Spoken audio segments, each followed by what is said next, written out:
Yeah, thank you, Doctor. Hello, everyone.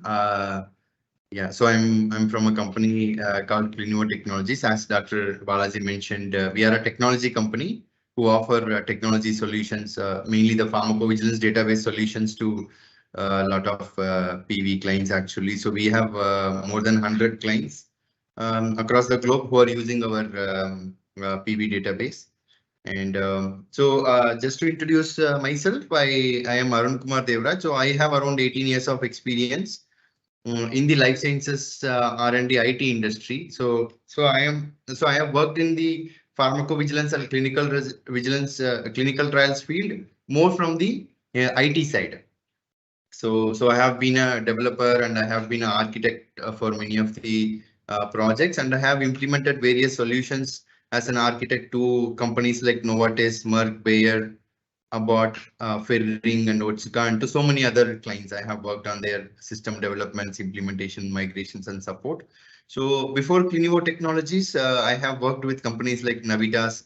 I worked with HCL Technologies for about 7 years, and then I was with Accenture. So through these companies, I have worked with a lot of large pharma and CROs actually on their system development and implementations.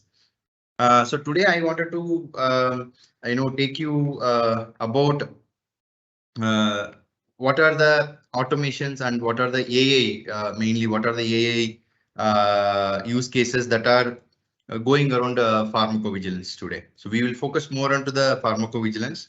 In the pharmacovigilance area, so I would like to share what are the developments that the companies are doing, where this AI is at present. Okay, so this is going to be an high level, and it gives you an overall idea. And so I may not go in depth on how this is built or what are the, I may not go in so technical. This will be an high level call and a high level training on, to give you an overall idea. Okay. So now, yeah. So my understanding is that you have a basic understanding in the pharmacovigilance process. So I'm not going to cover the very basics of pharmacovigilance. Hope you all have some background about pharmacovigilance. So just to touch upon the pharmacovigilance again is the field of drug safety where all the adverse events for any it can be any product which is there in the market or any product which is under clinical trials. So those adverse events or the adverse reactions are captured, and it is reported to the regulatory agencies, right? So any adverse event happens to any patient or any clinical trial subject has to be reported to the regulatory agency. So if there is a serious event, it has to be reported within 15 days, and if it's a non-serious event, it has to be report within certain days. That depends on the country, the regulator's country. So it depends on the country, right? So that's the overall background about PV. You all may know it. And now in this pharmacovigilance world, generally how it is done. So this is how it is done. So I'm just showing you an overall pharmacovigilance process. All right. So it's a detailed process on how these adverse events are being processed and submitted to the agency. So and then I will come to you on what are the areas the automations and AIs are applicable. Okay. So first to make you understand, see what happens in the pharmacovigilance. There are multiple ways the adverse events are being captured. So it can be a pharma company or it is a CRO. So they have to collect the adverse events. So it's a mainly a responsibility of a pharma company, right, to capture the adverse events from the market for their products. Okay. So generally, what pharma companies they will have is they will have a call center or they may have outsourced it. But so there is a call center team who will receive the adverse events. So basically, the patients who faces any adverse event, they directly call up the call center number that they have in their leaflet, and then they report the adverse event. So that is one way the adverse events are received today. The second is that the PV source, where the PV team they get the adverse events in various ways. Okay, so there are various ways. Like one is the adverse events are read from the literature sites. There are various literature sites. I will talk about it later. So they get the adverse events from the literature sites. Second is the adverse events come in the email format. So basically, every pharma company company, if you go to their website, you want to report any adverse events, you can go and see. So every company, you take Novartis website, you take Pfizer, you take Cipla, Sun Pharma, anyone's website, you will see they would have given you a call center number where you can report, and they would have given you an email ID like safety@cipla.com, some email ID they would have given. So people, they report through this email also. So the companies, they receive emails, and this PV team who sit there, they receive the pharmacovigilance team, they receive the email, they read the email, and they enter the information into a software solution, right? So in the same way, some websites, some companies, they give web forms. So they go and you can go and fill in the web form. You are an adverse event, they will have a web form. It will ask you what is the reporter name, what is the patient name, what is the adverse event, what product you used. All those information the website also collects, and it submits to the PV team again. Okay, and then the adverse events come in a structured PDF way. So there are formats like SIAMs and MedWatch. In those formats also, you may have the pharma companies may have some partners or distributors who will send those PDF to the pharmacovigilance department, and they see the PDF and they enter the cases into the system. Basically, they do an initial case registration into the. So every company, they have a PV software, right? So they do an initial registration into it. And the next format is regulators like MHRA and EMA, they give XML files. So the regulator also, they collect the adverse event for every product of pharma company. Somebody would have reported directly to the regulatory. So all those cases the regulators will have, and the regulators also will send XML files to the pharma companies that these are the adverse events that has been received on your products. So please look into it and you process it. So those XMLs also to be imported into the system. And then now there are, because the social media is it's booming. So now it is becoming mandate that the adverse events from the social media also has to be screened, and it has to be processed by a pharma company. So when you say social media, it includes LinkedIn, Twitter, Facebook. So these kind of social media also has to be screened, and all the adverse events has to be captured, and it has to be reported by the companies, right? And then there are handwritten PDF forms, because some site is reporting, or it is coming from a different source. They may have written, so there are still paper forms, right? So they write it, they scan it, and they send it to your PV department. And then the adverse events may come from EDC and various other sources also. So these are some of the sources where the adverse events are coming to a pharma company today, right? So then what does that pharma company or the pharma outsources this project, they do is that they do something called case processing. Means with this information, they may be able to capture some initial information like who is the reporter, who is the patient, and what is the event, what is the product. They will capture it, but they may need additional information. For that, what they will do, so this PV team, they will contact the corresponding source who has reported this. It can be a call center team, or it can be from any of these sources. They contact them back, they get more information, and they fill in the complete data. Because they have to capture the complete data for the patient, for the reporter, for the event, and for the product. So they have to collect complete information, and then wherever necessary, they have to code it. And then they have to, once the data is completely filled in the system, it has to go through certain process.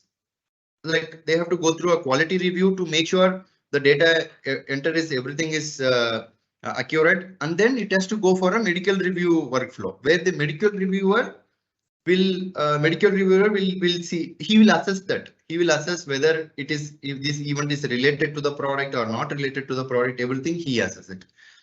And then he will also do a safety narrative. He will write a complete narrative summary. And once it is done, if it is a serious event, then it will take this expedited routing workflow. And when it is an expedited reporting, R2 or R3 kind of XMLs will be generated for companies, for countries like US FDA, EMA, or MHRA. And some countries, they accept SIAMs, MedWatch kind of files. And then it has to be submitted to the agency. So any expedited reports, means any serious events, has to be reported to the agency directly, right? So that is the process. So they have to capture it, process it, medical review it, and generate the report in the specific format and submit it to the regulatory agency. So this complete process should happen within the timeline that regulatory is giving. So what regulators say is serious events. So it has to be from the date you capture, within 15 days, it has to go through the complete life cycle, and it has to be reported to the regulatory agency. So if you miss to report within 15 days, then it becomes a non-compliance. The same way, if it's a non-serious event, then it will go in the periodic reporting, and that also has to be submitted, but you will have additional timeline to submit it. Okay, and also the companies, they do signal detection based on the events which are being reported. So for a specific product, and if a specific event is reporting from various countries, then it is like a signal. So the signal also should be always monitored by the companies, and it has to be reported to the regulatory agencies, right? So this is the overall process, so that every PV company or a CRO, they are doing it today. So this has been in the in the process for so many years. And so before this AI and automation things came in place, and even till today, there is I could say most of things are manual only, right? So when you say literature sites, the users, they sit and screen. See, weekly, there is a weekly literature search which will happen. Generally, weekly, for every product, you have to go and do a literature search weekly. So there are literature sites like PubMed, Embase. What pharma company they have to do is they have to go to those literature websites, and they have to read all the literatures which are related to this specific product, and see if there are any events are reported. Okay, it's completely manual. So if your company is having some 10,000 products, okay, so for those 10,000 products, you have to do a weekly literature search. So you need so much of manpower. So you need 100-member team to do this literature search. And today, that is what is going on. Today, there are every company who are processing 10,000 cases, adverse events a year. They really have a 100-member team, and who are sitting and doing these kind of work. It's completely manual. They have to literally read all the literatures to see if it's a valid case or a not valid case, and everything. The same time, the same way for the emails also. The PV team may receive a lot of emails in which there may be valid adverse events, some may not be valid, some they may have to just respond. So the emails are also being monitored manually. And then the structured PDFs, whenever the PDF sources are received, the team used to read that PDF, and they will key in the data into the system. Okay, so if they are receiving hundreds of PDFs, they will see the PDF and they will enter the data. Finally, they will say it's a valid or not valid, whether to process or not. All those things they have to do, and they may have an Excel sheet where they will maintain as a tracker also what PDFs received, what is not received, everything they will maintain. And yeah, so these regulatory XMLs, so that can be imported directly into the system most of the time. But these three sources are very much manual. And social media today, the companies, they have people who sit and do this social media screening. So even today, we are also helping for some companies on the social media. So generally what other companies they do is that they put a person who will sit and go through Twitter. He will search in Twitter, search in LinkedIn, search in Facebook kind of websites. They will go and search in. They will go and put their product name, and they will search. And if they will monitor if there are any events are reported. So for 10,000 products, you have to go and search all these three sites every week or every month. You have to go and search, and you will have to maintain in the Excel what are the sites you have searched, when you have searched, how many records you found, and whether is there anything related to the product. Everything you have to manually maintain. So you need a lot of people to do that. And there are going to be handwritten PDFs. Again, this handwritten PDF also, it's the same case, right? So you will have to you have to get it and type into the system, and then you will have to go through this complete process. So basically, the time where you are going to spend a lot is that in getting all these information into your system. So into this first layer, right, this case processing. So this is where the most of the time is spent. And after this, anyways you need the qualified person. You need a medical reviewer to review every record. So that process cannot be automated. But what industry is going towards is to see what can be done in this left hand side, in these first two boxes, what can be done, so that a lot of manpower can be avoided and a lot of time can be saved. So the time is the major factor, and second is because of the manpower, the cost is very high. So these are the two factors which is making the companies to think to find some automated and AI solutions which can really save them a lot of time and a lot of resource cost. So that is what companies are trying today. Okay, so now in the upcoming slides, I will explain you what is the exact status of it today in the pharmacovigilance industry. Okay, so yeah, hope I have explained it here. So we will talk about what improvements can be done in this area, and also what are the other automations that can happen in the other areas too. Okay, in this complete area we will discuss now. Okay, so now first I will tell you about the difference between the automation and AI. Okay, so there are two parts to it, right? So one is automation and another one is AI. So what is the exact difference between these two? Okay. Now, if we look at this slide, what is automation? So first, let us see automation. Okay, so this automation is nothing but it's a pre-programmed rules, right? It is all automation is rule based. Automation is something you can trust it 100% because automation, whatever automation you are doing, you're going to it is already tested. So any automation, it's rule based, it's program based. So we program it. Okay, this is the automation. When it comes here, if the condition is yes, you put it into this bucket. If it is no, put it into this bucket. So that is what we do. Okay, so that is automation. It is programmed and it is being tested also.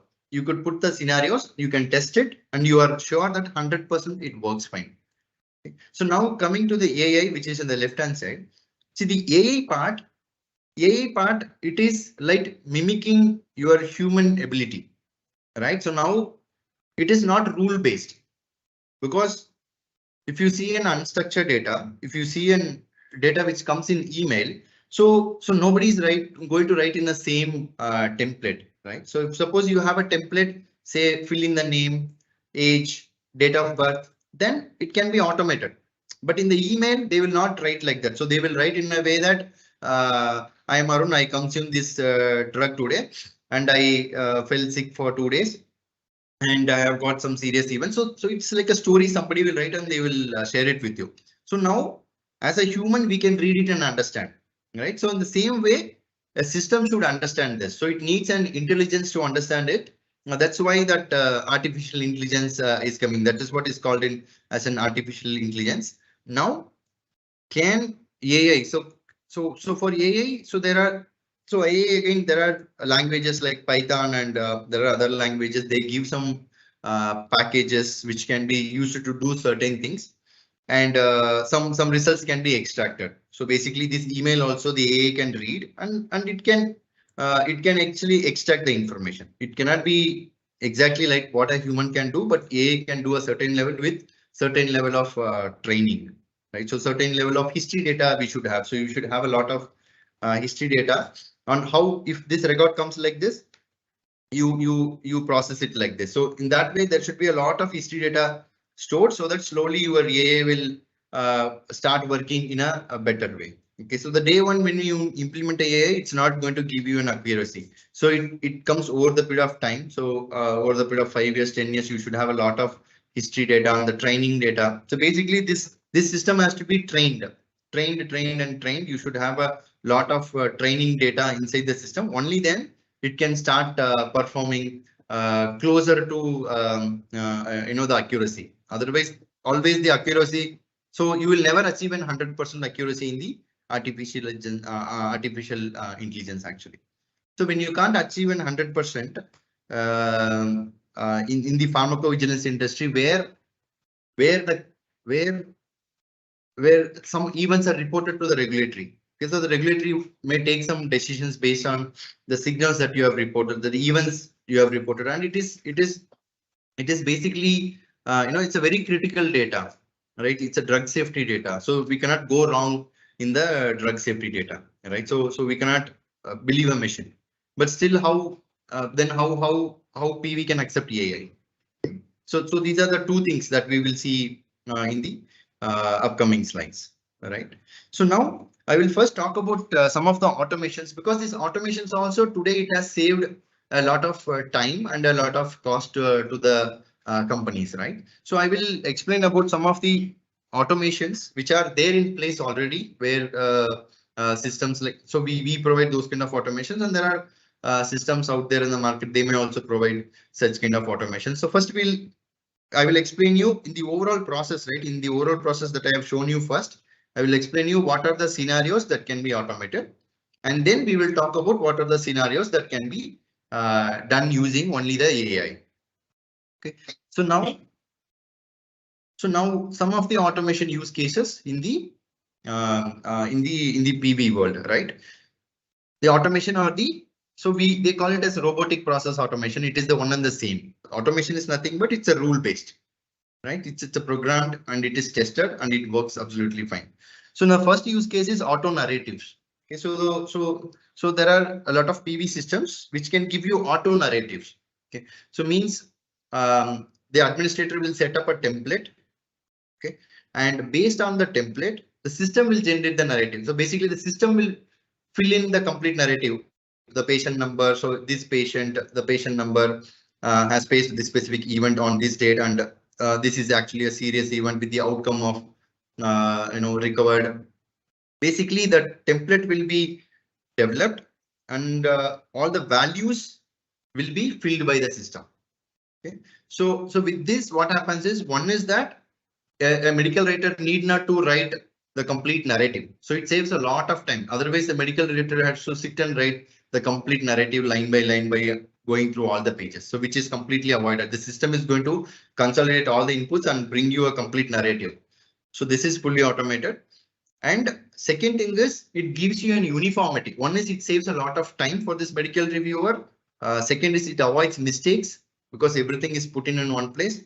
Third is it gives you an uniformity. So all the cases that your company is submitting, it is going in the same narrative template. So this auto narratives is something which is rule based and it works 100%. Right? And the second use case is automated notifications. See, when the case is nearing the deadline, so the process has to be done and it has to be submitted, right? The same way when there are some follow-ups to be done. So we should not miss the follow-ups. In such cases, the system will calculate the due date and then it will send the notifications. It will send the notifications to the users that this case is nearing the deadline. So please process this case in priority. The same way, if some follow-ups are being missed, the system generates a query, the system sends an alert to the user and it asks him to go and process it. So this helps in maintaining the timeline. So there are automated there are systems which gives this feature as well, and then automated case assignments. Okay, so again this is rule based. What companies they do is, so there may be a project manager or a workflow manager. They will be assigning the cases to individuals. Okay, so if you see a company is processing a lot of cases, say 1,000 cases, 2,000 cases in a month.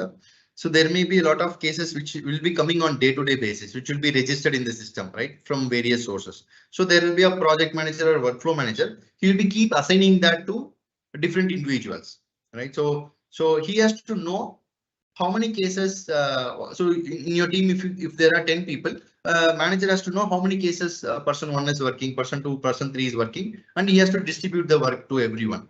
So this is actually a manual activity, but nowadays the systems are giving an automated case assignment where the system will see how many cases this individual is working and how much capacity he is working and how much average time he takes for case. It will analyze everything. It will know this user 1, he process every case in 4 hours. So he has time, so we can assign him an additional case. And if he has no bandwidth, it will give to the next person. So it will automatically assign. It will be very efficient. And a project manager's role is saved here. So where the cases are directly assigned to the individual. So this is available in systems like us in the market today. The systems can automatically assign the cases based on the workload of individuals. And this is also an automation which works 100% fine. And then automated workflows. Same. So now serious cases, you may want to take it through a different process. Say, for example, you may want to do a quality review, medical review, and then you may want to take it to a sponsor review, something. Your workflow may be an elaborative. But if it's a non-serious cases, you may have a thin workflow where you may want to skip a quality review, you may want to directly go to the medical review, or you may want to skip that as well and go to the final review. So in such case, so there are systems so which can determine whether it's a serious case or a non-serious case, and it can assign it to the specific workflow. So the workflows can be very dynamic, and also it can automatically send the emailers, and also it can automatically generate the reports, and it can automatically intimate someone. So all those things are rule-based automation. So it can work automatically. The system does it. So which can really help people save a lot of time by going into the wrong workflows. And then the next one is the auto seriousness and listedness. See, there may be a lot of serious events reported in a particular case, and the system can analyze all the, see if there are 20 events or if there are 10 events, the system can go and analyze if it's overall, if the case is serious or not. Okay, so that assessment is, instead of an individual going and doing, the system can very well do it with a rule-based automation. Even the listedness, whether this event is already listed. If it's listed, then it's a listed event. You cannot have it as an expedited report. So it's a listed event. So now, before these automations, the team has to go and check. Today also there are many systems in the market. You may have to go and manually check your listedness sheet, and then you have to see whether listed or not. It has to be manually done. Even the seriousness also manually has to be assessed. But nowadays the system like us, and there are other systems also, so who can actually do this very well in an automated fashion. And then the other important thing is UDRA vigilance web screening. So now what is happening is UDRA vigilance plus the MHRA, basically the EMA and MHRA, they are sending a lot of cases to the pharma companies of their products, and sometimes with the other products also. They send a lot of cases where the companies has to download this entire dump. It will have thousands of XML files. So that they have to go through these XML files one by one, and they have to find out what are the XML files which are related to their product. So that itself will take a lot of time. Plus, after that, they will have to go into every XML, and they have to see if they are valid cases that has to be taken into the system. So this is in many companies, it is manual, but there are softwares which are in place, including our system. What it can do is, this software can automatically go to your UDRA vigilance website, means EMA website. It downloads the complete file for your specific products, and it will upload it into the system, and it will screen it, and it will show you whether it is the duplicate case, or you have already processed it, or whether it is related to your product or not. So all those initial screening, it can do it and give it to you. It saves a huge amount of work, and it brings in a lot of efficiency, because otherwise it is very difficult for the team to download huge files and screen it and upload it. It is a very huge task actually. So this huge task is completely saved using automations today. And then also auto submission rules. It is nothing but the system will know for a particular case what are the countries this case has to be submitted, and for what countries what format has to be generated. So some countries they accept R2 XML, some countries they accept R3 XML, and based on your config. So basically this can be configured in a system in a way that whenever your case processor processes it, he finishes the case processing, the system will automatically help him in generating the reports, because otherwise an individual has to know, okay, which so he wants to submit US FDA, he should know it's an R2 format. He has to go manually and say R2, he has to generate it, draft it, he has to review it, and then he has to finalize it. And then second country EMA, he has to again go and do it. So he will have to learn it and do it. He can do some mistakes. He may fail to submit something to some country.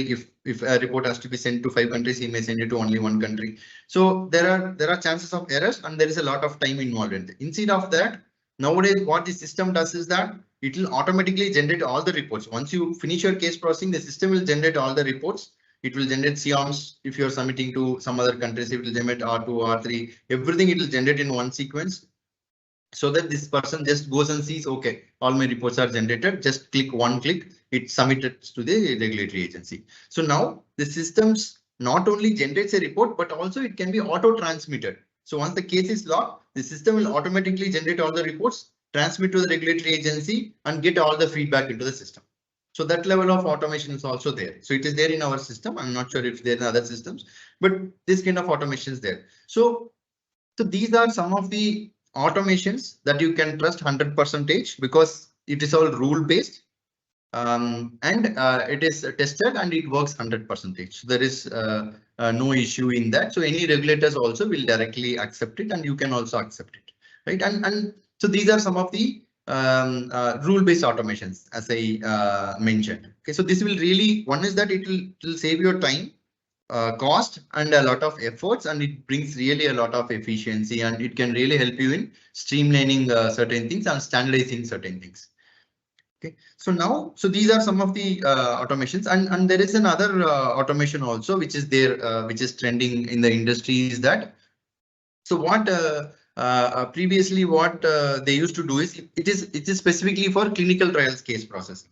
Okay, so when a clinical trial is running, so those cases also, if there are any adverse event, those also has to be reported to the authority. So now there will be generally two teams. One is your clinical team, another one is your pharmacovigilance team, okay, drug safety team. So now the trend so far, or the process so far, even now in most of the companies, this is what is followed. Your clinical team will get all the AEs and SAEs. Your PV team also will get all the SAEs. And then they do something called a data reconciliation. So for this, they need a third system. They do a data reconciliation because the events should not be missed. So whatever your data management team captured and whatever your safety team captured, they both come for a data reconciliation. And then finally, if there are any updates, so if this team has missed something, they will enter that data here. And if this EDC team has missed to enter the data in their system, they go and correct in their system. So this is a traditional process. It's been in the industry for very long. Even big companies today are also still following the process. Now, so an automation has replaced this. Actually, it's being replaced. What happens is, so the PV system, which is capable of integrating directly with the EDC system. So it directly takes all the events directly from the EDC, because in the EDC, the sites are reporting it.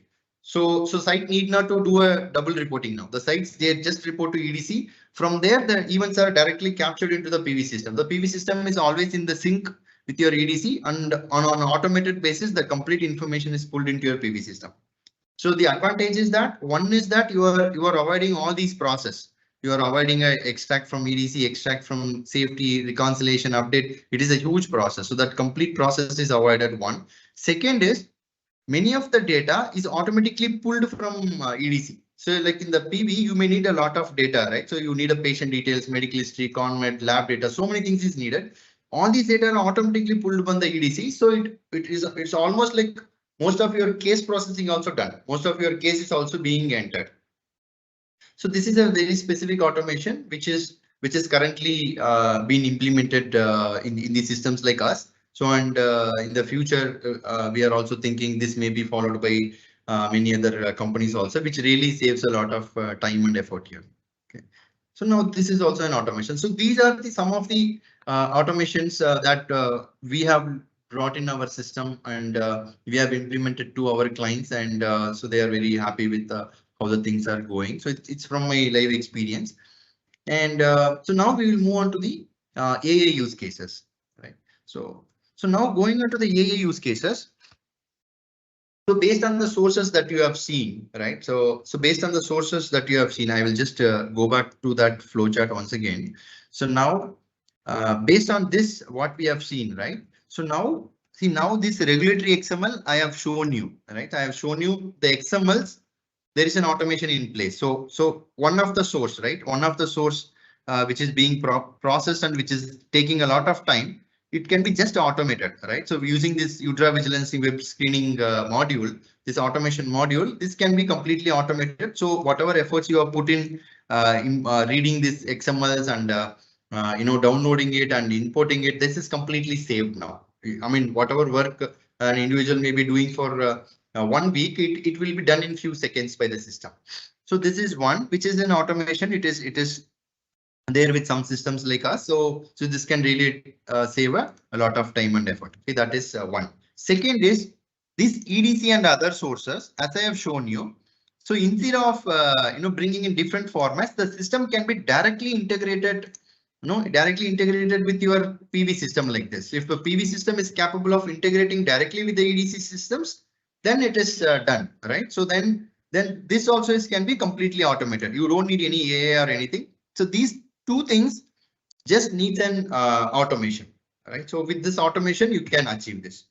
Okay, so these are two things. And the other thing that we have seen is there is an automation in this area. In the case processing area, we have seen an automation, which is automated case assignments. I explained you this. The cases can be assigned. And this auto narratives will come in your workflow. So the medical reviewer has to do a narrative, which is an auto narrative. I have explained you. And this dynamic workflows, wherever necessary, the workflow will skip few things and workflow is assigned to the right workflow. So a lot of time and effort will be saved there. And the other one that I have explained you is that in the reporting area, right? So basically in this area, so expedited report generation. So basically automated reports generation. So whatever has been manual, so you are generating reports automatically. Okay, that is one. And the other thing what we discussed is the automated submissions to the agency. So automatically you are submitting to the agencies so that it saves a lot of time. So now whatever in these areas, so these are the things we have seen. So these are the things which can achieve through the automation in this complete pharmacovigilance process, right? So now we'll go on to the AI. So what AI can do now, you can only understand. So these are the remaining sources, right? So these remaining sources are kind of, it definitely needs a human intervention, right? So this literature side, because it's going to be coming in a different structure, it is going to be written in a different way. So definitely you cannot automate it. You cannot write a rule-based program to do that. Okay. So hence we have to go with an AI only. We have to go with an AI model. We have to write an AI program which can import the data from all these sources like this literature, email, social media. All these things has to be dealt with the AI. Okay. And today, PV industry mainly presenter mode. Sorry. You can use presenter mode to share your screen. It's not in present. Yeah, please. Okay. Yeah, thank you. Yeah. So yeah, as I highlighted. Yeah, sure. So as I highlighted, so now these are highlighted ones are the automated automations which are already there. And now the industry is focusing on these literature sites, email structure, social media and handwritten. So these are some of the sources. Today, the pharmacovigilance industry, the companies like us and also a lot of large companies, they are investing into the AI in a huge way to see if these things can be automated, which can also really save a lot of time and effort, right? So now in this, if we have to go in detail, I will go into some of the AI use cases so that we are also trying and the market is also trying. So now the first thing is the very most important AI application in the PV industry is the literature search, because this is where a huge amount of resources are allocated to today. So the literature search, so where individual is going and reading the PubMed articles or Embase articles or any other articles. So he reads all the articles which are related to a product. So if they have 10,000 product, so for every product he has to go and read the article in a weekly basis, right? As I mentioned earlier, it needs hundreds of people to do that for companies if they are having thousands of products and drugs with them.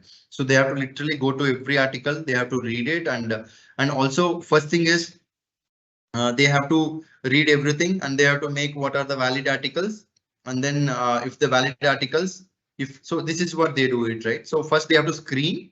And they have to triage to see if it's a valid article or non-valid article, and is it an ICSR or a non-ICSR.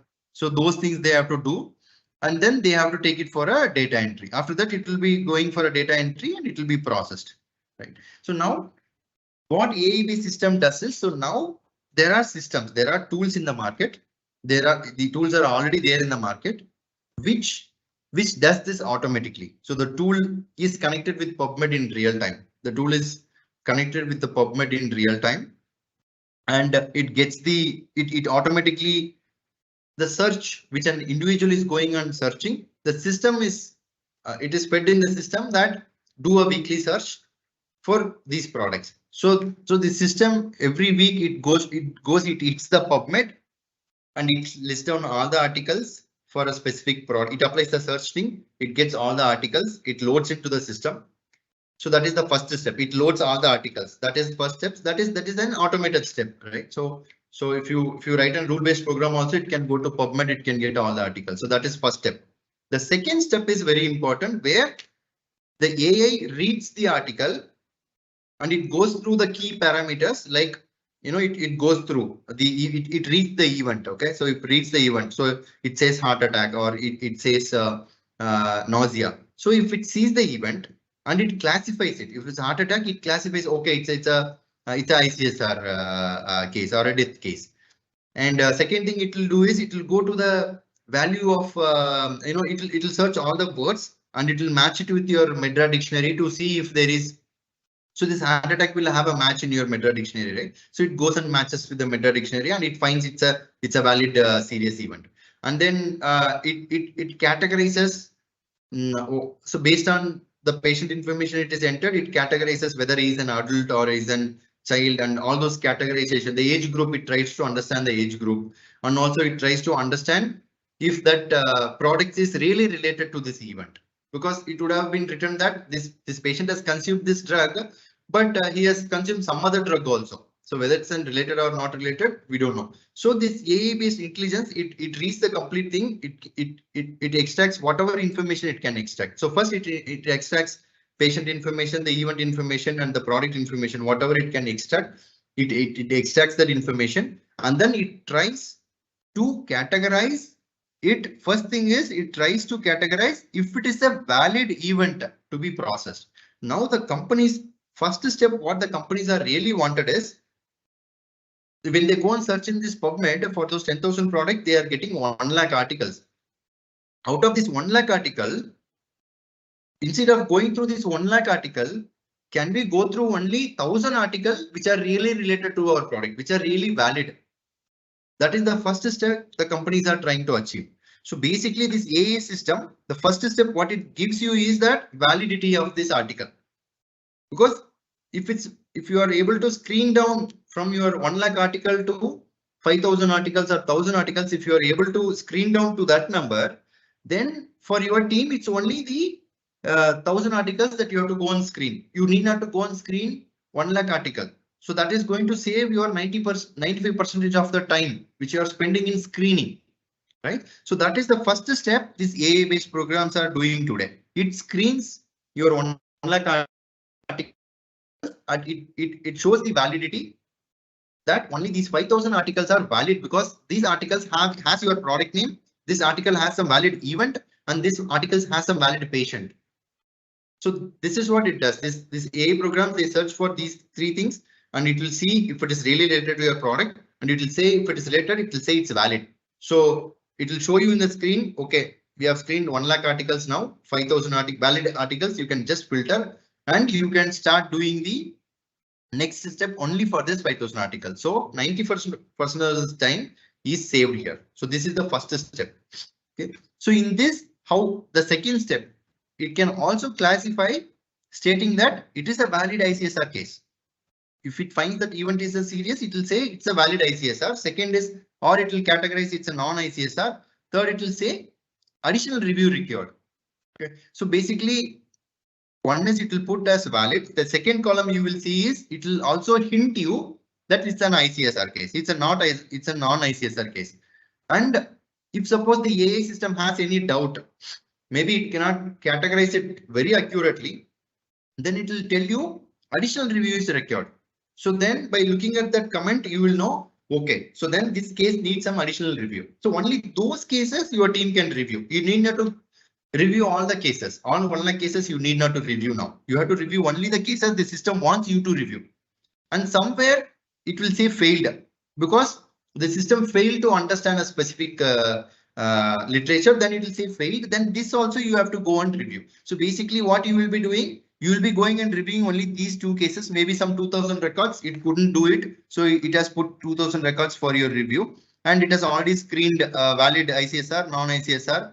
It has said so 3000 cases are in this bucket, 2000 cases in this bucket. So you have only 5000 cases out of 1 lakh cases, which you have to go in detail. So this is the first level of automation, AI based automations the companies are trying, and some companies have achieved it also. Okay, the second level of automation comes in the data entry. Now this out of the 5000 cases which had been marked as valid by this software, by this AI program. So now all this information has to be entered into the screens, right? So somebody has to manually go through this 5000 cases and take it and enter into the screen. Now the second step of AI comes in place, where the AI system should intelligently bring in that patient information into your screen, into the patient field.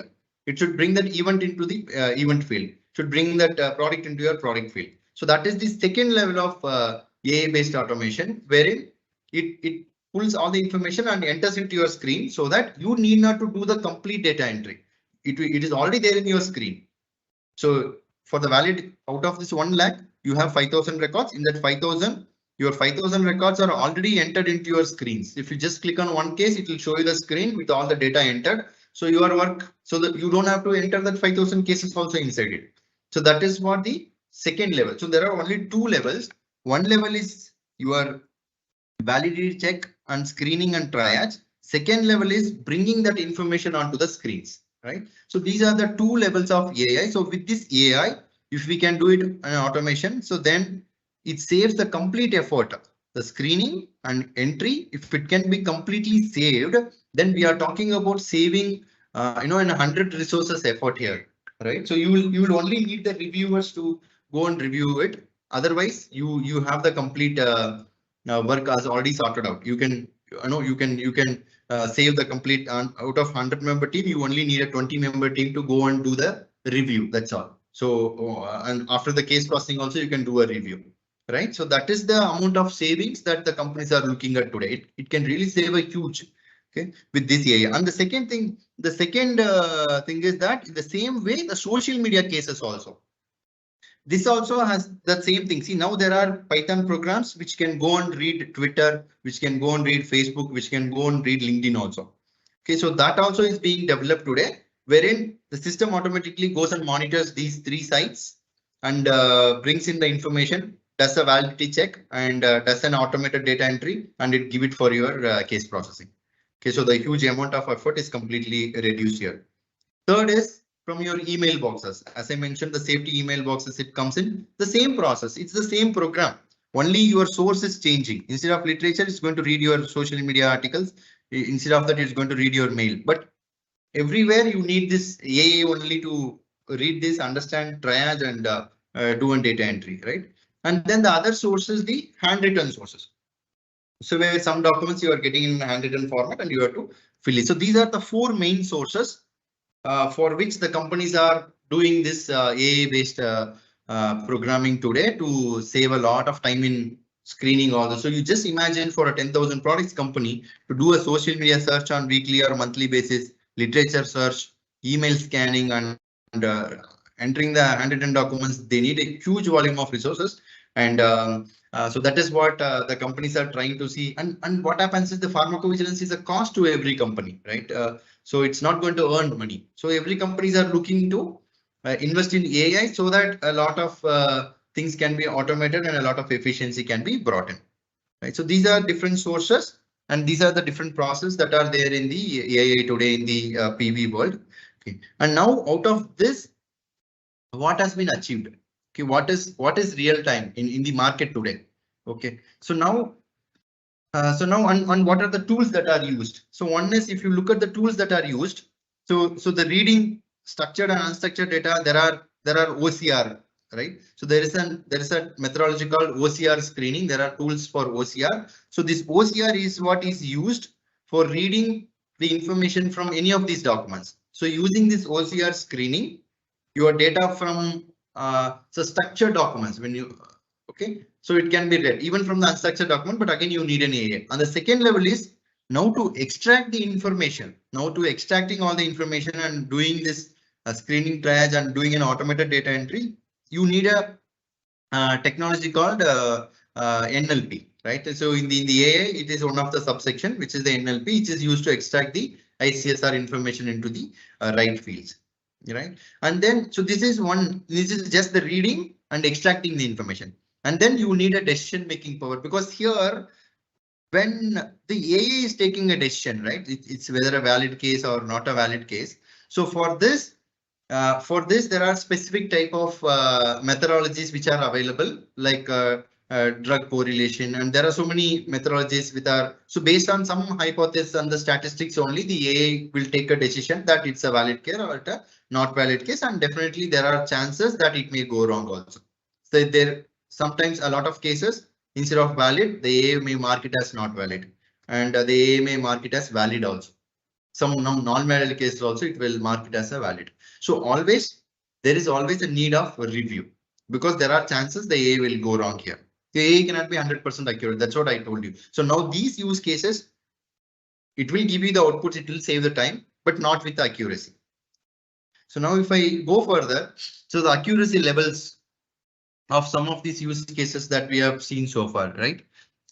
So now if you look at the initial automation use cases that we have seen, right? This auto narrative, case assignment, listedness, notifications, workflows, EDC integration, UDRA vigilance screening, structured forms, intake. All these are automation based, right? So it gives you an 100% accuracy. But when you look at the AI, so what we have learned and what we have learned from the other companies who are trying this AI is that it does not give you accuracy which is near to 100% also. It is really not possible to give you 100% accuracy with the AI based. So now if you take at the first use case which you have seen, that the literature cases screening and triage, right? So this is the first one which you have seen. So the literature screening. And the second one is, so in this you will get only to 60% to 90% accuracy. There are chances that the decision of this AI or the content that AI is extracted is 10% wrong to 40% it can be wrong. And in the same way, the unstructured emails and plus the social media also, it includes the unstructured data, it includes the social media data also. So there AI may be only 50% to 80% correct. 20% it may go wrong. In the handwritten source documents, it is very the accuracy is very less, where 70% only it can give you the accuracy. 30% you will have to manually enter it.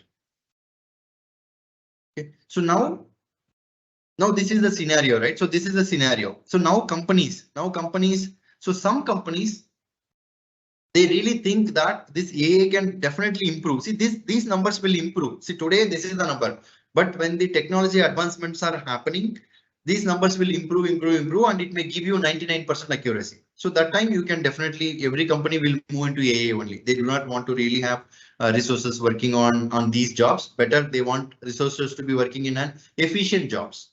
Okay, it's not that it will replace the jobs, but it wants some efficient jobs to the people, and these kind of screening these literature, screening these articles, screening this everything the system should do.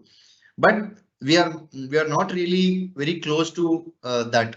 Okay. So now today's there are a lot of companies, they don't trust AI because they just say, I don't want this kind of accuracy.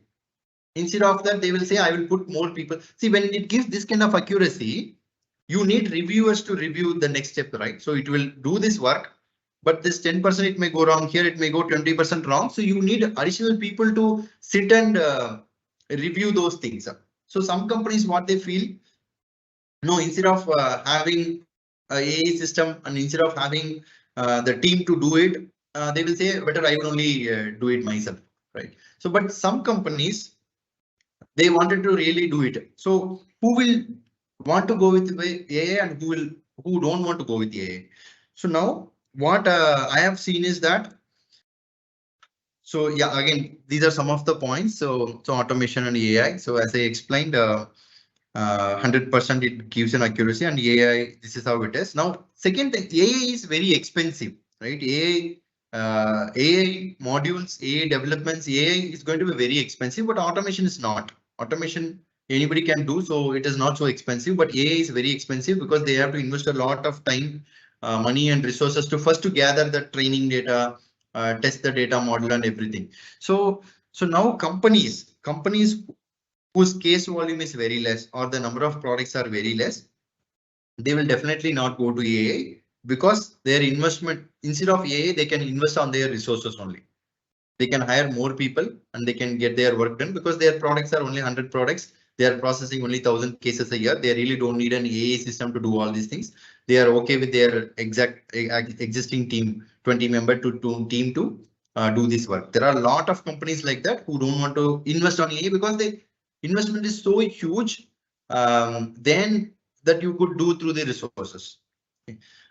That is one set of companies, but there are other set of companies who are having thousands of 10,000s of products where a huge team is sitting and doing this. So they really wanted to save on that, and for them it will work out because their resources, there are huge set of resources which can be replaced with the AI.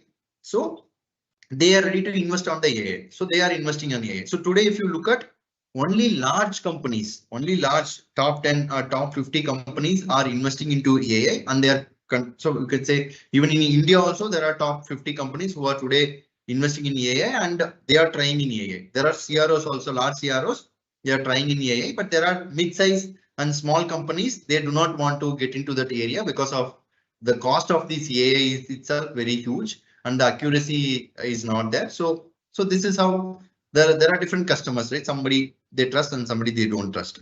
Okay. So but what generally you should do or what generally we should approach this, right? So sometimes people say that AI works like a human brain. It is really not.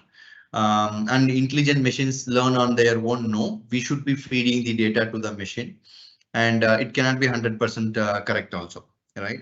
So at the same time, you cannot leave the I mean you cannot just say no AI, right? You cannot say the companies should make a conscious decision that they cannot say no AI. You should keep monitoring how these tools are improving, how these AI accuracies are improving in the market.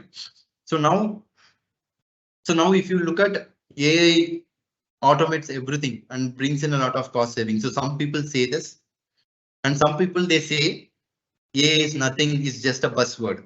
So that is the perspective I have. If you look at people, some people they will say AI will definitely automate everything and saves a lot of cost, but some people will say no, AI is just a buzzword. It really does not do anything. Okay, so that is what. But the truth is, okay, the truth is it's somewhere in the middle, right? So one is that it brings in efficiency and cost saving if you fully analyze and what is your business value. Say whether you are processing 10,000 cases a year or you are processing 1 lakh cases a year, you have 100 products or 1,000 products, and how much the AI can do and how much you can do through the business. So say for example, 1 lakh article, the AI reviews, AI does this validation or non-validation, and then you have a review team to review it. Okay, so you implement some portion of AI and you have the right team in place for the reviews. So basically you should have the process, people and technology, all three. So when I say technology, it's the AI based technology. You should have a proper AI based technology and you should have right people to, so you definitely need people to review, right? And then you should have a right process. See which process you want to get it reviewed by the individuals and which process you want to just let it go through the AI. So now, so these three factors plus what is your cost implication? I mean, how many products you have and what is going to be your investment in AI? So based on these three factors plus the cost factor, you have to truly select the right technology, right? So definitely with the right AI technology in place and with the right process and people, you will be definitely success in achieving a lot of cost savings actually. Okay, so that is the that is what is the conclusion after. I mean, this I have discussed with so many experts also. So this is the feedback from the market that the right technology, the right AI, the right people, to review and the right process. So basically in this entire process, you have to decide what you're going to leave it to AI and what you're going to keep it in the review, and what process you're going to follow. That is very important, right? So with that, definitely the AI can bring in the improvements. And today, as I said, the accuracy levels are little low only, but with the technology advancements, right? So definitely these things will go up. So definitely these accuracy levels will go up, and if they go up, then every company. So when the accuracy level go up, there will be a lot of people who will be developing AI-based products, and automatically the cost of AI systems also will go down. So if you look at after 5 years, today AI systems are very expensive, but if you look at after 5 years, 10 years, definitely like how you can buy a PV system, every PV system will have an AI, will have some AI features, which can, definitely bring in all these things in place. But today, this is the trend. This is the AI use cases that most of the companies are doing, and nobody has gone into a 100% success rate. It is still under the research mode only. The companies are implementing, they are failing, they are bringing in people, they are again redoing the things, and they are trying it out. So it is still under the evaluation stage only. That it's an evaluating stage in the pharmacovigilance, and these use cases and their accuracy level will be definitely increased with the continuous efforts that has been put by a lot of companies today. And the AI can really bring in a lot of cost savings and the efficiency, and it can really help you in automating these process definitely in the future.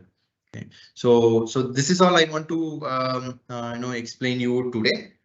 In the future, we will definitely go in depth and we can show you some examples on how something is done. But yeah, today's class, I think it's already time. So I have explained everything which I wanted to do today. So I will I will stop here, and I will see if there are any questions. Thanks, Arun, for such a wonderful webinar. Sure, Doctor. So over to audience. So you have any questions? So Arun, you think, let me shoot the first question. So you think AI would be more suitable in clinical trials when compared to pharmacovigilance? So again, Doctor, so now looking at this accuracy level, so it needs some more time, Doctor, for the evolving. So right now, with the accuracy levels, the companies are completely researching in the clinical trials areas also. There are some use cases which are already automated, but since all this data are being submitted to the regulatory agencies and it has been evaluated, nothing can go wrong. So considering that factor and looking at the accuracy levels, there is always a cycle, review cycle and things like that. So more than clinical, we can actually trust it in the PV actually, because the impact is going to be a little lesser. But in clinical trial, the impact is going to be very high for you. But to be in the other side of what you said, see, in clinical trials you have fixed criteria where you work in a controlled environment. But what happens in PV is every day you get real-time data which is different. See, for example, you get one product, multiple adverse events. The other product will have different set of adverse events. But in clinical trials, for example, let's take patient recruitment. So you have a defined criteria based on which you recruit patients. So what we are seeing in the industry is the time taken to do a clinical trial has been reduced by using artificial intelligence. That is, you call it a soft, smart trials, right? So what's your take on that? Yeah, Doctor. See what the companies have tried in, Doctor. It is all rule-based automations only, Doctor. So there is not really AI is playing something, because it's a closed environment. No, there are automations basically. They are built in one platform, and the patient recruitment now they have the patient data very fastly coming. The patient registers, it directly comes to it. So now we have this e-consent, e-pro technologies, Doctor. So this e-consent, it brings the data directly. So now, because of these addition, basically the digitalizations only. The digitalization and automation has cut down the cost. So when you see AI, Doctor, there are There are companies actually looking at AI in a way that, so see, there is a company who is doing a research where I'm going to do a specific clinical trial for this indication and with this country. So what will be my success ratio? Will I get patients or will I fail in somewhere else? What adverse events I may get? So they want to predict it upfront. For that, they are trying a predictive analytics that comes as part of AI again, which goes and gets all your data. So there are a lot of clinical trials data which are available in the sites, in the government sites. See, they download everything and they run through the program and scan it with the combinations, and they try to do where basically before they even start the trial, they want to know how it's going to go. So those kind of researches are going on, but there is no defined solution in the AI specifically actually. Most of the things are automation only, and they call it as AI. Yeah, I think we all should understand the difference between AI and automation. It was very nice presentation to highlight that difference. Right. Because what people think as a layman is something that is automated is artificial intelligence. No, Right. it's not exactly that. Yeah, correct. So that is how today the software companies are selling their products. They will just go and say it has an AI, but it's not really AI. So it's just an automation. So which is not No, really an AI. even if you take Chat GPT is not at all accurate. You have to train it, you have to prompt it, you have to give the right commands to make sure that it is very accurate. Yeah, correct. For searching some, I have been continuously using Chat GPT for almost 3-4 months now. So what I have found out is, even if you are extracting some data from various sources, manually you still have to recheck those data. Yeah. There is no proper way to do it. Manual interference is required for AI. It cannot be 100% artificial intelligence driven. Yes. Yeah, that's the only catch.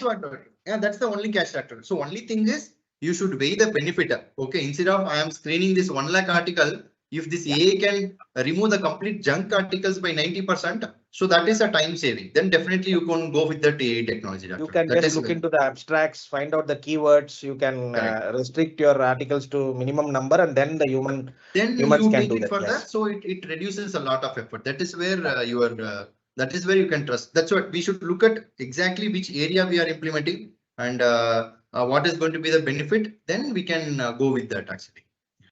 Yeah, thank you, Arun. Today it was a good session because I think most of the audience who have attended it would have understood the AI versus automations. So before, when somebody uses the term AI, we should be very careful where to use and where not to use. So you write a rule and say that every day we follow this SOP and the system is doing the same. That is automation. That's not AI. Yeah, correct, doctor. Yeah. So any questions from audience? If not, we'll wrap up the session. I see a lot of known people. Dr. Smita, she's from PV. Dr. Tulika, then Dr. Annam Prasanna. So do you guys have any questions? I think this is the first session we have attended. I think henceforth we are going to have lots of doubts. Okay, this is how the things are going to work. Okay, thank you, Smita. So but thanks, it was Arun. a very valuable session. Sorry, doctor. It was a very valuable session. I did not know that the automation and AI has a difference. I was in an impression that AI is something like the same, but we were able to get the sense as what is the difference between them and when exactly we need to use the terminology when representing somewhere. Thank you very much for a valuable session, and thank you very much, Dr. Balaji, for organizing this. Sure, Dr. Annam Prasanna. We'll have more sessions. We'll have sessions on signal detection, how automations and AI is useful there. So this is just a start of this webinar series. So going forward, we'll have more sessions on the same with respect to pharmacovigilance. So I'd like to thank everybody who attended the session, and big thanks to Mr. Arun. He's one of my close friends, and I was very grateful for him to inaugurate this webinar. Thank you, Arun. Means a lot. Thank you. Yeah. Let's see you guys next week. Yeah. See you guys next week. Thank you, everyone. Bye-bye. Bye-bye. Bye.